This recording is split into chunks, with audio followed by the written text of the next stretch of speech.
and welcome to another episode of This Food in History. Today, we're heading to South Korea to take a look at the street food treat Tteokbokki. I spent many an hour watching people munch tteokbokki on Korean dramas and was influenced to finally try some. I found a microwave version thanks to a local international market, Jungle Gems. I have been enjoying this version, wishing I could try authentic on the street variants, but until I can finally go to Korea, we'll just have to look into the history of tteokbokki instead. Tteokbokki is a simple dish containing at minimum a tubular rice cake and a sauce. The default version today uses a spicy red pepper sauce, gochujang, fish cakes, onions, and sometimes a boiled egg. There are many variants we'll cover later. The rice cake is called tok and it has been around for a very, very long time. They seem to make an appearance in the Three Kingdoms period, which stretched from the 1st century BC to the 7th century CE. I found mention that in old literature and relics, tok emerged from prehistoric methods for threshing multigrain that was baked sans cooking utensils. Tok was steamed and flowers and herbs were used with it for nutrition and aesthetic. We're going to jump from this emergence of rice cakes to the Joseon dynasty, which was between 1392 and 1910. We'll be looking at the royals for this, as one legend is that tteokbokki was created to help regain the king's lost appetite. This version of tteokbokki is the first time we see it, and it's made with pine nuts, sesame oil, and sirloin. This version is referenced as Gungjong tteokbokki, and Gungjong means royal court. It was served at banquets and supposedly described as a favorite of the nobility according to the Jongbo Sanrim Gyeonje, an agricultural encyclopedia which also mentions its adaptability to many variations of sauces and seasonings.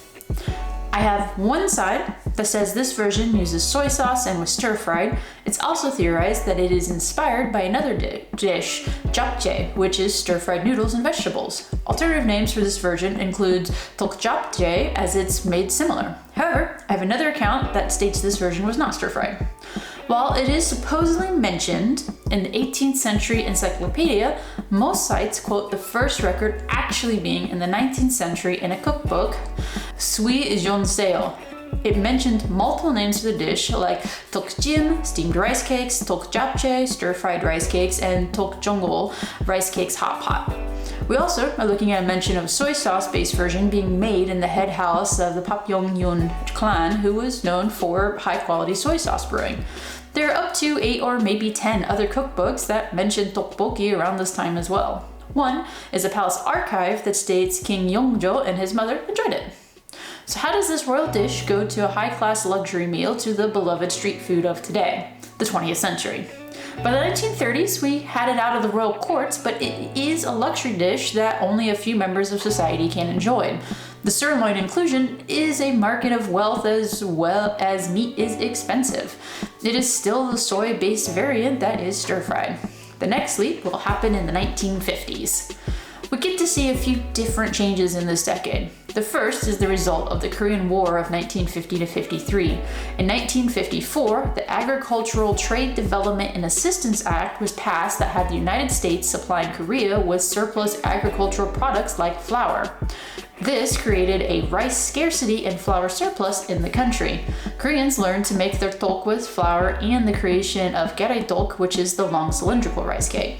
Today, you can find versions made with either rice flour or wheat flour. This does change the texture of the gaereok. The 1950s also brings us the first time tteokbokki is used as a deep-fried New Year's dish, and the last notable change, the use of gochujang-based sauce instead of soy. This is thanks to Ma Bokrum. She created the spicy version famously by accident. It's said that she dropped a rice cake into another dish that was using a spicier sauce. This was either her father-in-law's jjajangmyeon, noodles with black bean sauce, or during the opening of a Korean Chinese restaurant. Either way, she then started experimenting with sauces and landed on the gochujang sauce that is most commonly and famously used today. She went on to open Grandma Ma Bakrom's Tteokbokki in Shindong, which is now known for tteokbokki in Seoul. Chef Marcel Gentile, author of Marcel's Simply Asian Cookbook, described it this way. Shindong Tteokbokki Town in Seoul is in the Jeonggu district, which is a must-visit for anyone visiting Seoul who is a tteokbokki fan. It is where it originated and where, in the 1970s and 1980s, it came to fame. We start seeing it not only in restaurants, but street vendors get in on the dish. Vendors start adding fish cakes, boiled eggs to flesh out the dish a bit more. It's a social dish that people can share, and as we move forward toward the present day, we start seeing more and more variations of tteokbokki. Heimul tteokbokki is a seafood version that uses things like shrimp and squid. Noodle tteokbokki uses noodles, and you can find it as a rabokki with ramen noodles or jolbokki with wheat noodles. Galbi tteokbokki uses beef short ribs. Curry tteokbokki uses a curry sauce base. Cream sauce tteokbokki uses a cream sauce with bacon instead of the fish cakes. Mala tteokbokki fuses with Chinese malatang ingredients. Malatang means numbing spicy soup and has vegetables, meats, and noodles in a specifically spicy broth. Cheese tteokbokki is either stuffed or topped with cheese and is my favorite variant. And sweet red bean tteokbokki that uses a sweet red bean flavor. Tteokbokki became extremely popular and common in Korea and has made its way internationally as well. From 2018 to 2020, the global consumption increased 37% according to Statista in 2020. It spread to North Korea in 2017 and became popular but was banned in 2024 with budae jjigae for its origins. Tteokbokki is a comfort street food these days with royal origins, and you can find it on the shelves of most chain grocery stores in the States, not just with street vendors and restaurants in Korea. It has become globally recognized, and you can find many varieties to enjoy.